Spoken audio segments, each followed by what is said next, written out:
I started reading with Matt like that, and Ruth said, "Oh, Jo, can you just pop outside for a minute?" So I went outside, and she went, "What are you doing?"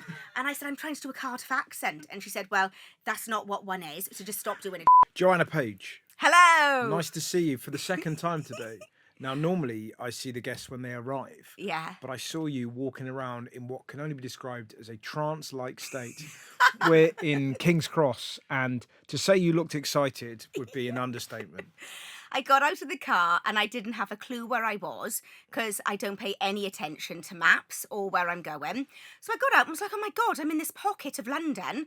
That's just beautiful. I didn't even know this existed. It's gorgeous. Yeah, And it's boiling hot as well. And I don't have any children with me. So suddenly I was like, oh my God, I feel like I'm in Italy or somewhere. I feel like I should be doing and making the most of this. So yeah, I was walking along the street and then I saw the pair of you. I saw you looking at me and because I was in my own world. And then I thought, oh gosh, there's a man who's eyeing me up, feeling really quite excited about it. You're back in Italy? Yeah, I'm back in Italy. It's all sunny and I'm feeling really attractive. Yeah, and then he went, oh, hi, Joanna, you're working with us in a moment. I was like, oh, yeah, brought straight back down to earth. Yeah, I thought, wouldn't it be great if you went, I'm allergic to mopeds, and just tried to get us to back off. Yeah. But Is yeah, that the energy we gave off? Isn't that? No, it didn't. Okay. I think I'm an actress, so I might be borderline narcissist. So it was just a slight turn of the head, and I thought, oh gosh, I'm feeling so attractive. I must be like sending out these vibes. It's so lovely to have you on the show, and it's so funny because we were doing that thing last night, me and my wife. I just put my son to bed, and we didn't have long enough to watch anything for like an hour. So we're like, oh, what's on? And there was an episode of Gavin and Stacey. So we kind of watched it. And it was that brilliant episode. You know, I mean, they're all great. But when you're trying to have the baby with Gavin, God, and you're staying off the booze, and it's the Indian takeaway episode. And it's so interesting watching it. It's such a brilliantly observed bit of comedy about the whole episode is essentially what families do when they order an Indian takeaway. It's so good. Yes. You know that lovely feeling. I don't know what it's like for you because you're part of it and you must have so many memories of the shoot that are intertwined with the thing that happened off set. But to watch it, it's so good. Oh my God, I think every single day filming was just so much fun. Yeah. Because it isn't very often that you get a script which you think's really good and well written.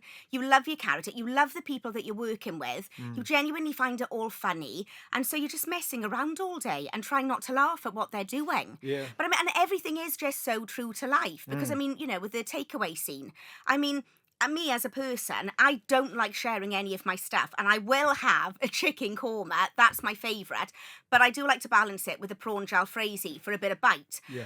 And I like to have half and half, which I don't think they do in England, which is half chips, half rice. Yes. Yep. So I'll have chicken korma, prawn jalfrezi, and half, and I will not share with anybody. I don't want anybody coming near it. It's true. If you want this, order it yourself. Yeah. I don't see why we should all share, because what's the point? Have what you want. Yes. That's what you want. Don't come anywhere I'm near really mine. feeling it. For the benefit of people listening at home, Joanna's really shouting at me. Like the eyes came out there. It's like, okay, all right. Because you're, you know, Joanna and Stacy are so entwined to someone like me. Yes. Do you know whether Ruth and James, as soon as they met you, knew it was you? I think Ruth did. I didn't meet James in the beginning Right. because he was doing History Boys, so he was in America. Right. And I went to Leicester Square to Spotlight, where you audition, you know, for stuff. Yeah. And when I'd read the script for Gavin and Stacey, I thought, oh my God, it's the first thing I'd ever read where I thought, Jesus, I know this character. Yeah. She's me. Yeah. This is my family. This is South Wales. But that's what I know mean. these people. Yeah. And there'd be nothing else like that because Welsh things weren't on telly. Yep. There was loads of Scottish stuff. And oh my God, if you were Northern, you were just sorted. Yeah. And so I read it and thought, oh my God, if I don't get this, I'm giving up. Yeah. And I got to Spotlight and I went into the toilets and I think I was putting on some makeup or doing something. And then Ruth came in.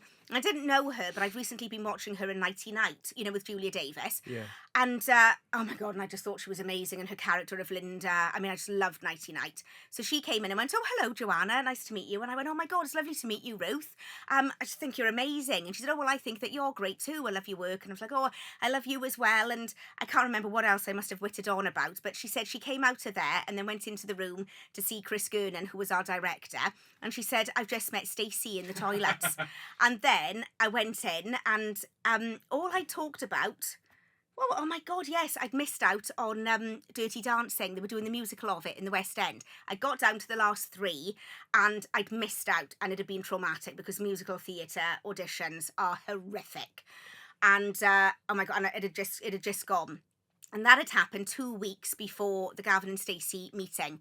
And apparently I went in and all I did was tell them all about that and what I'd done and everything. And then I walked out of the room and then they both just went, oh God, well, we've just met Stacy. We've got Stacy then. But Stacy originally was supposed to be a bit rougher and have a Cardiff accent like Nessa.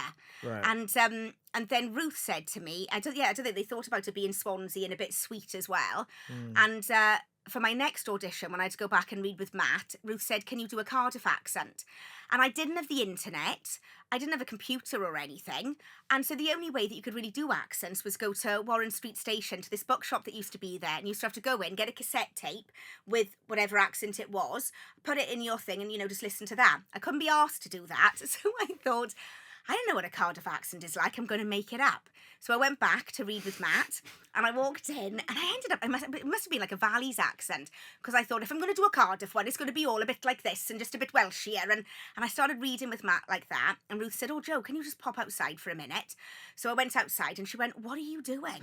And I said, I'm trying to do a Cardiff accent. And she said, well, that's not what one is. So just stop doing it. Just go back to doing what you were doing before. So I was like, oh my God, all right. I went back in and then carried on reading with Matt. And that was it, left. And then he had to read with another girl who I think was a bit rougher and more Cardiffish. And then they just decided then to go with me. Keep and it so, light. yeah.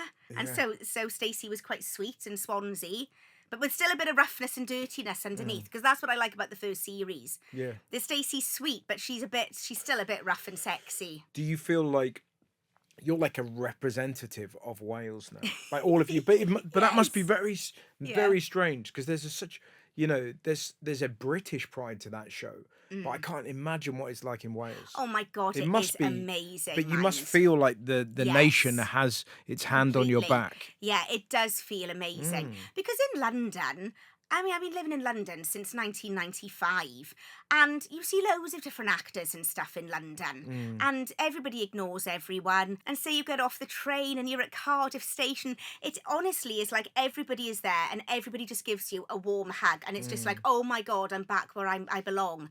And everybody just wants to just come up to you and go, oh my God, we love you, and you're our people, you're one of us. It really is lovely. And it never gets annoying or boring or anything, or you just appreciate it every time somebody comes up to you, because it's just like, we're Welsh.